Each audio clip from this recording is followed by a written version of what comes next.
প্রথম শুরুতেই বিশেষ গুরুত্বপূর্ণ খবর। প্রমাণ লোপাটের নির্যাতিতা চিকিৎসকের শরীরে চাদরের রং বদলালো কিভাবে, মিলল বড় কুলু। এবার দেখুন বিস্তারিত। আরজিকর কাণ্ডে প্রথম থেকেই উঠেছে প্রাণ লোপাটের অভিযোগ। প্রাণ লোপাটের দাবি জানিয়েছেন নির্যাতিতার বাবা মা থেকে শুরু করে আন্দোলনকারীরা, চিকিৎসকেরা। সেদিন যে প্রাণ লোপাটের চেষ্টা চলেছিল, সেই প্রাণ লোপাটের সামনে এসেছে বদলে গিয়েছিল নির্যাতিতা তরুণী চিকিৎসকের দেহর অবস্থা, এমনকি পাল্টে গিয়েছিল চাদরের রং। আরজিকরের তরুণী চিকিৎসকের বাবা মায়ের দেওয়া বয়ান ও জুনিয়র ডাক্তারদের দেওয়া বয়ানের ভিত্তিতে প্রকাশ্য এক কঠিন তথ্য।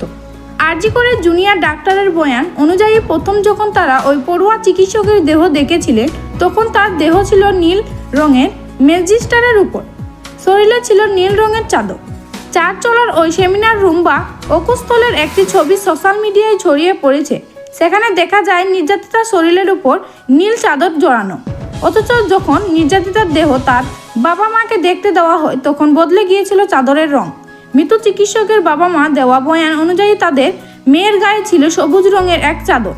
শরীরের কোনো অংশ বেডের বাইরে ছিল না, পা দুটো ছিল ছড়ানো। কিন্তু জুনিয়র ডাক্তাররা যে ছবি পোস্ট করেছিল তাতে দেখা যায় ওই তরুণী চিকিৎসকের একটা পা ম্যাজিস্ট্রেটের বাইরে ডায়ালের উপর রয়েছে। তার বাবার দায়ী, নিশ্চিত আমার মেয়ের দেহ কেউ সরিয়েছে।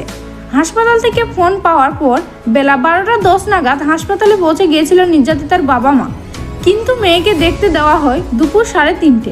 তাহলে কি এই সময়ের মধ্যে চাদর বদল করা হয়? ঘর বন্ধ করে কি প্রমাণ লোপাট করল পুলিশ?